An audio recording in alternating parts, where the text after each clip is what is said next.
ఈ వీడియోలో మనం ఇండియన్ ఆర్ట్స్ అండ్ కల్చర్ యొక్క ఒక ఇంపార్టెంట్ టాపిక్ భరతనాట్యం గురించి తెలుసుకుందాం పదండి. Hi, this is Narendra. Welcome to Bharat info.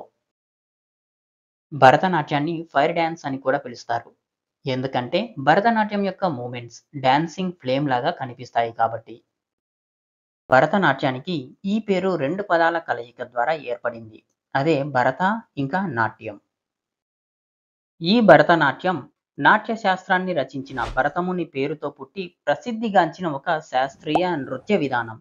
భారతదేశం యొక్క దక్షిణ భాగంలోని పురాతన దేవాలయాలలో శిల్పాలు భరతనాట్య భంగిమలలో అప్సరసలు నాట్యం చేస్తున్నట్లుగా తీర్చిదిద్దబడి ఉంటాయి. ఇంకా డాన్స్ని తెలుగు, కన్నడ, తమిళ భాషలలో నాట్యం అని అంటారు. కానీ కొంతమంది స్కాలర్స్ ఇది కదలిక ఇంకా భావోద్వేగాల వ్యక్తీకరణ అంటే భావం, శ్రావ్యత అంటే రాగం మరియు లయ అంటే తాళంను వ్యక్తపరిచే నృత్య రూపాన్ని సూచిస్తుంది అని పేర్కొంటారు. అంటే భావం, రాగం, తాళంలోని మొదటి కొన్ని అక్షరాలు కలిసి భరత అవుతుందని నమ్ముతారు. భరతనాట్యం సామాన్య శకానికి ముందు 300 నుండి సామాన్య శకం 300 వరకు తమిళనాడులోని హిందూ దేవాలయాలలో ఉద్భవించింది. ఈ భరతనాట్యం భారతదేశంలోని ప్రాచీన నృత్యాలలో పేరుగాంచిన ఒక ఆర్ట్ ఫామ్. ప్రాచీన కాలంలో సాదిర్ అనే ఒక పురాతన శాస్త్రీయ నృత్య రూపం ఉండేది. దీనికి గల ఇంకొక పేరు సాదిరట్టం లేదా దాసియాట్టం. ఈ నృత్యాన్ని తమిళనాడులోని వంశపార్యపరంగా సంరక్షించే దేవదాసీల ద్వారా ఈ నాట్యం ప్రదర్శించబడేది. ఇది సనాతన ధర్మంలోని ఇతివృత్తాలు మరియు ఆధ్యాత్మిక ఆలోచనలను వ్యక్తపరిచే ఒక సోలో ప్రదర్శన. ఇంకా చాలామంది నమ్ముతారు భరతనాట్యం అనేది సాదిర్ నుంచే ఉద్భవించింది అని.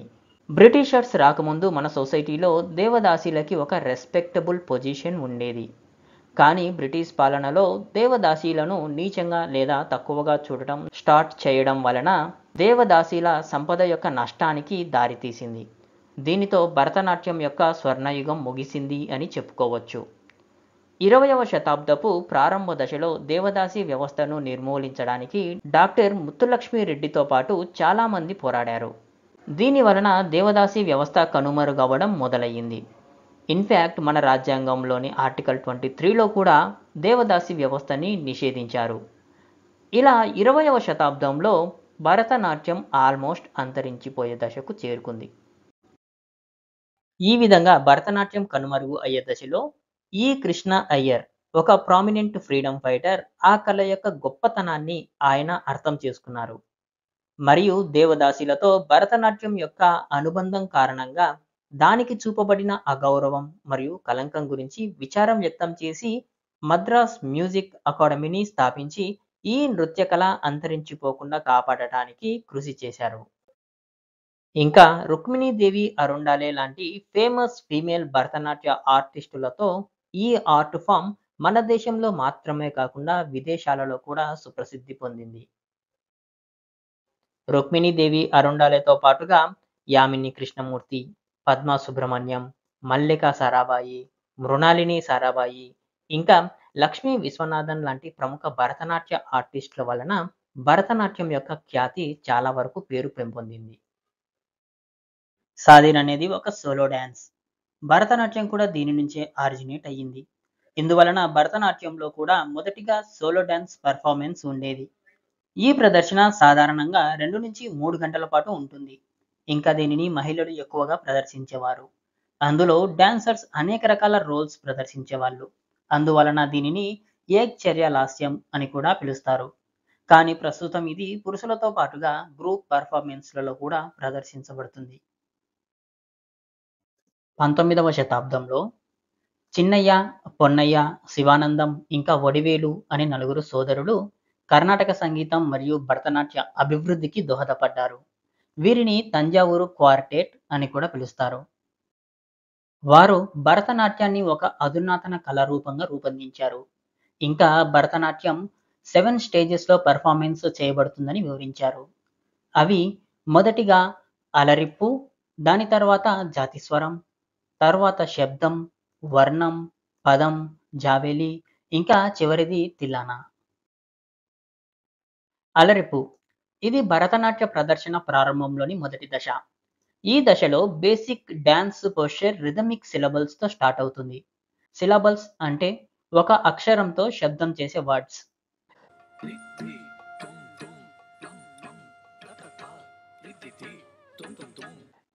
ఈ స్టేజ్‌లో డాన్సర్ బేసిక్‌గా తన పోస్చర్‌లో భగవంతునికి ప్రణామాలు చేస్తారు. భగవంతుని యొక్క ఆశీర్వాదం కోరుతూ. అలరింపు తర్వాత రెండవ దశ జతిస్వరం. ఇది క్లిష్టమైన నమూనాలతో కూడిన స్వచ్ఛమైన నృత్యం యొక్క విభాగం. ఈ దశలో మ్యూజిషియన్స్ సంగీతంలోని ముఖ్యమైన మెలోడీని జత చేస్తారు. ఈ దశలో డాన్సర్ నృత్య ప్రదర్శన చేస్తారు.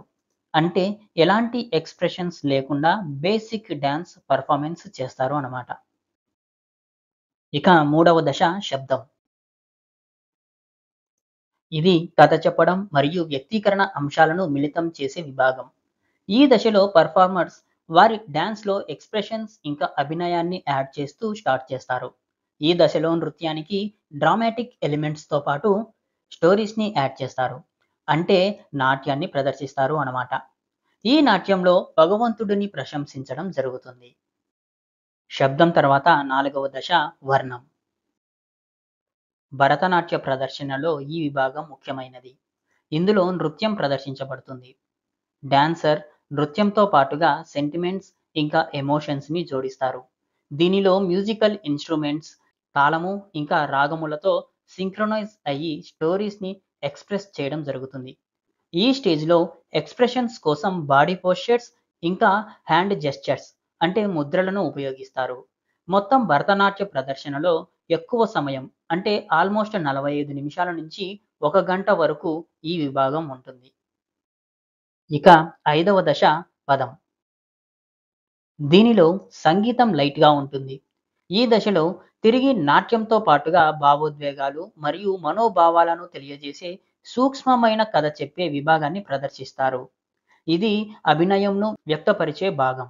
ఇది సాధారణంగా నెమ్మదిగా ఉంటుంది. దీనిలో సంగీత భాగం యొక్క సంక్లిష్ట భావోద్వేగాలు మరియు భావాలను తెలియజేయడంతో పాటుగా స్పిరిచువల్ మెసేజ్‌ను ఇస్తారు.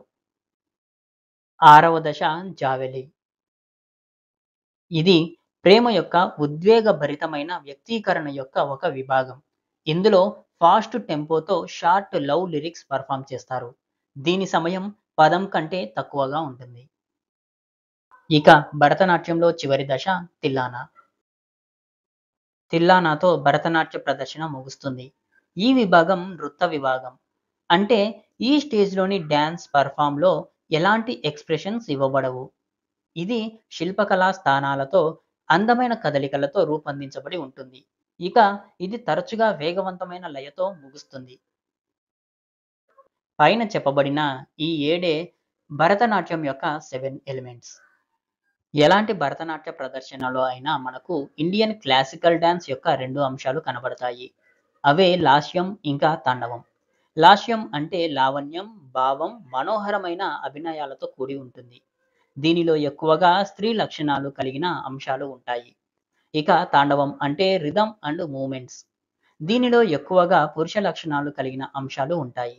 భరతనాట్యంలో పెర్ఫార్మర్స్ యొక్క మోకాళ్ళు ఎప్పుడు బెండింగ్ పోస్చర్‌లో ఉంటాయి. ఇంకా వారి వెయిట్ 2 కాళ్ళ మీద సమానంగా డిస్ట్రిబ్యూట్ అవుతుంది.